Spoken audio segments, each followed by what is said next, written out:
Eton College church grounds.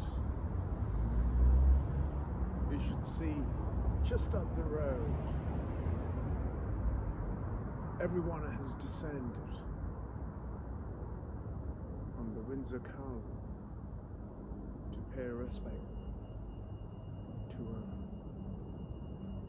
an incredible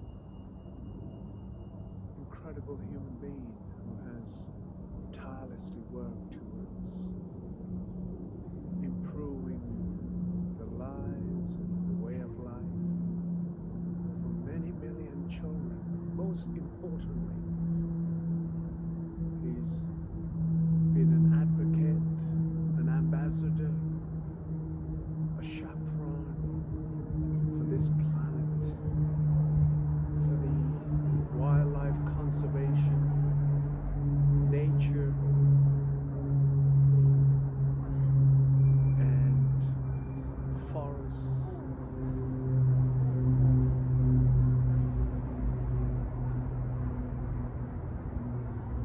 It's important to, if you want to pay tribute to an incredible human being, one must remember to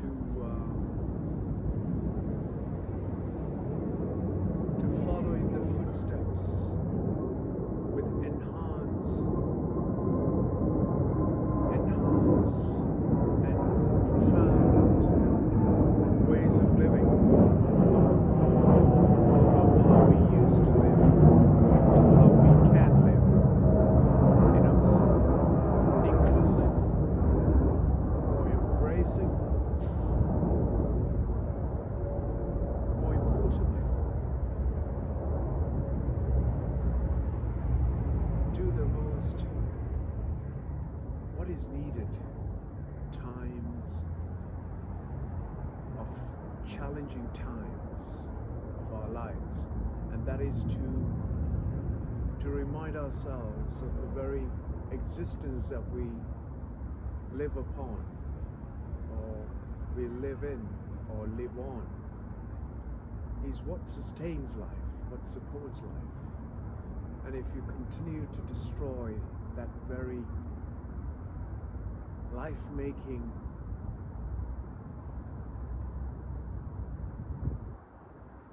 phenomena, life-making material, life-making elements, such as water, the very earth, the very air that we breathe, there's hardly any that we can talk about for our next generation and generations to come. From grandchildren to great-grandchildren,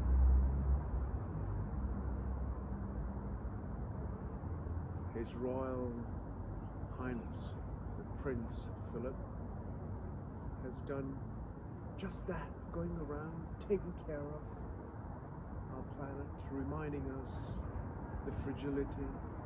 He was out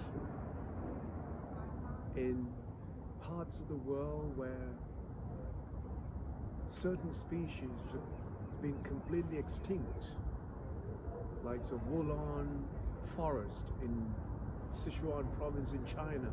He spoke about the pandas, so I have spoken about and promoted about pandas in 2015 of one of the projects that I've been involved. I don't need to share photos. I'm sure you have seen hundreds of my videos online as to what I have been doing, and very few would ever understand what I've been doing, the journey I've been taking.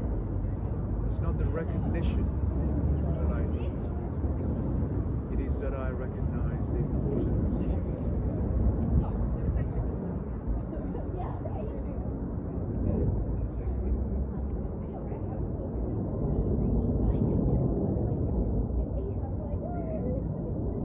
There you go. Folks have come in, suddenly see me sitting here. Start taking photos. That's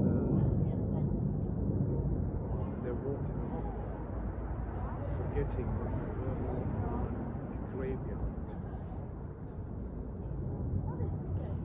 It's all about the news.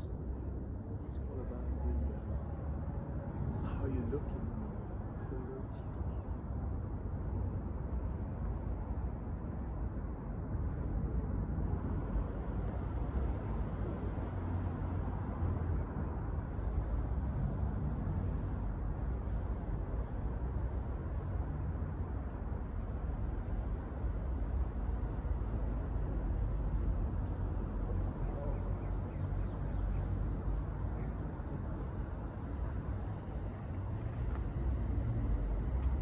Let me show you what I've been looking at all this time.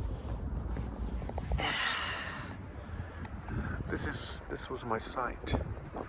This is what I was looking and talking for the last 6 minutes. Eton College Church.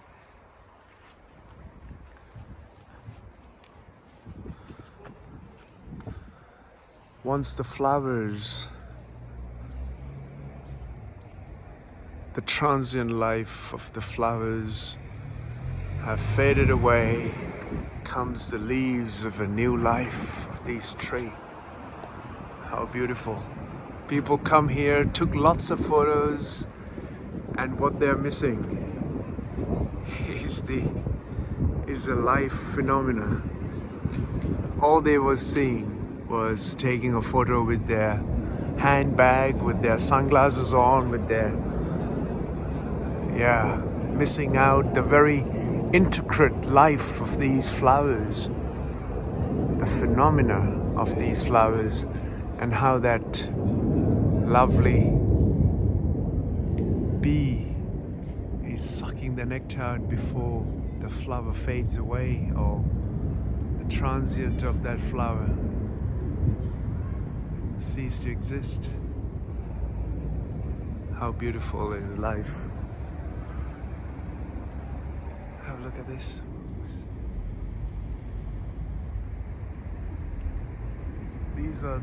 This is what is important, that we pay attention to. There are tiny little insects that are feeding upon the nectar and the pollen, and then they in turn pollinate and more life for next season to flourish and blossom. And if we destroy this cycle, or the cyclical life of insects, creatures, viruses, bacteria, and come up with our idea of life being centric to humans, we will not exist for too long, folks. Yes, because we've taken out the natural cycle out of the existence and created our own psychological rubbish.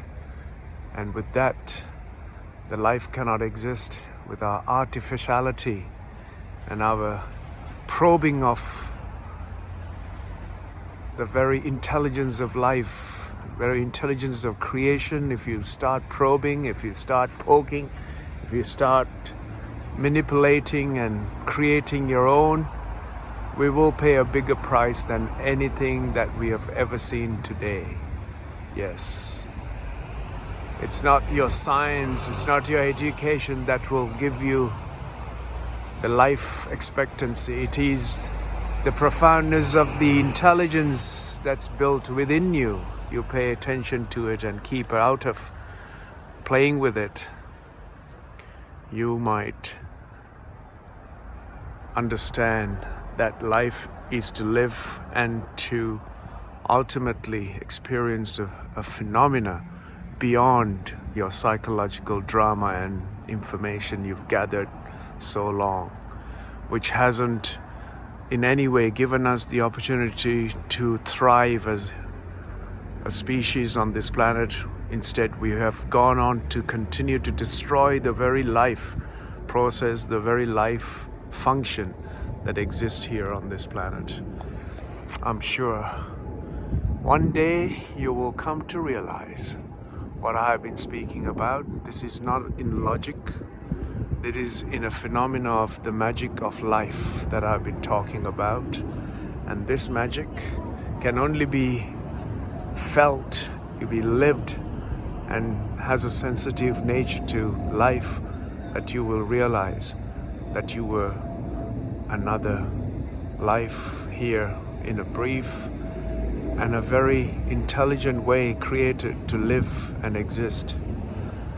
It's not your intellect that should play up as a center to the existence of life, but you should step out from your intellect and delve into your intelligence of the creation intended for.